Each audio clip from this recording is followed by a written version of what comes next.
Business Philanthropy feature. The Cyril Ramaphosa Foundation, the President's Foundation, recently launched its 15th iteration of its impact report, and they hosted a webinar discussion on the 22nd of October titled Impact Through Partnership, and joined now by Mmabatho Maboya, who's CEO of the foundation. Mmabatho, just talk to me about the objective for launching the report now. Good evening, Michael.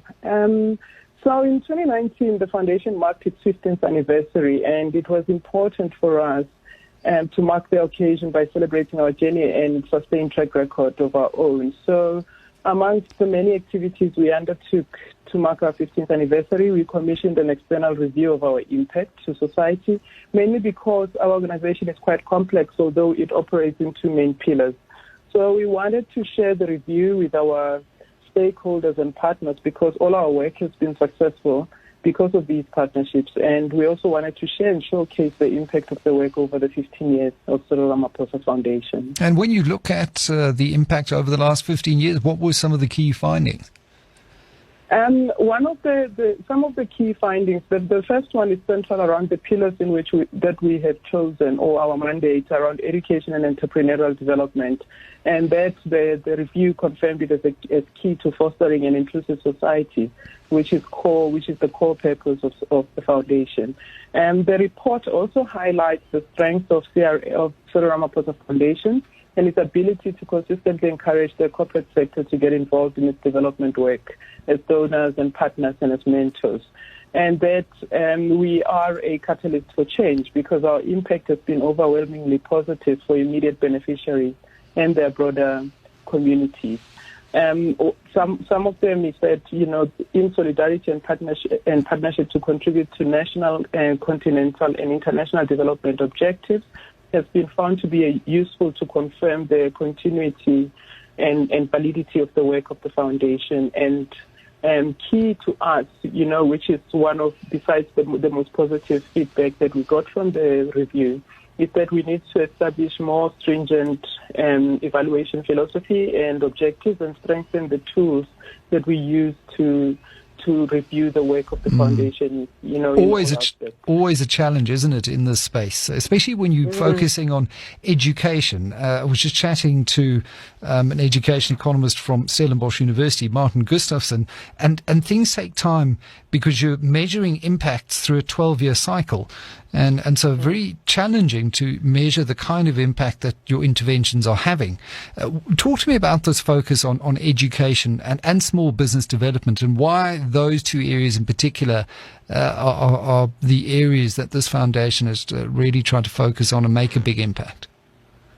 The foundation believes that if we support the education sector towards improving the quality of education and impacting the systemic improvements, around the system, that we can achieve the most desired objectives, the development objectives that we have as a country.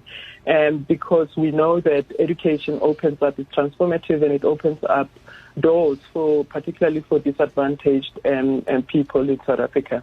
That is one of the reasons. And we started our work in improving infrastructure in schools, but we realized that improving school infrastructure on its own does not necessarily improve the quality of education. It improves the quality of the environment for sure, but then we morphed into implementing what we call whole school development because it helps us to capacitate the educators to make sure that we achieve the learning outcomes, but that our work is sustainable. So that's why we do our work in education, and we particularly work in government schools because we see the public sector as one of our partners. As we pilot new ways of improving the quality of education, we think that if we share those learnings with government, they're able to replicate some of them into a much bigger scale. And the reason we are supporting small business development, we focus through our partner entity, Black Umbrellas, which has incubators across the country. We focus in supporting business development for 100% Black-owned businesses. And the reason for that is that when we started in this partnership over about 12 years ago, we realized that these were the businesses that were experiencing 80% failure rate. And not because those are not sound businesses, but because the support, the business development support that was required was not necessarily available.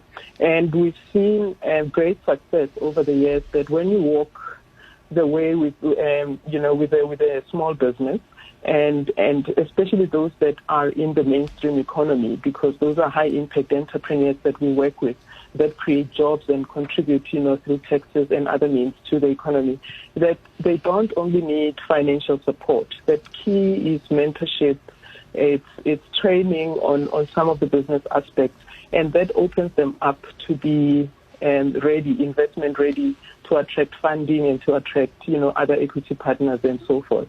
And that for us is quite key in turning around and increasing participation in the mainstream economy. It once again speaks to the philosophy, though, that you have employed here, which is very much around a wraparound holistic support, be it for SMEs, be it for schools. I think that is where we certainly are seeing the greatest impact in the philanthropy space. Fantastic chatting to you. Thank you very much. Mmabatho Maboya, CEO of the Cyril Ramaphosa Foundation, which recently launched its 15th iteration of its impact report. Fascinating findings. Go out onto the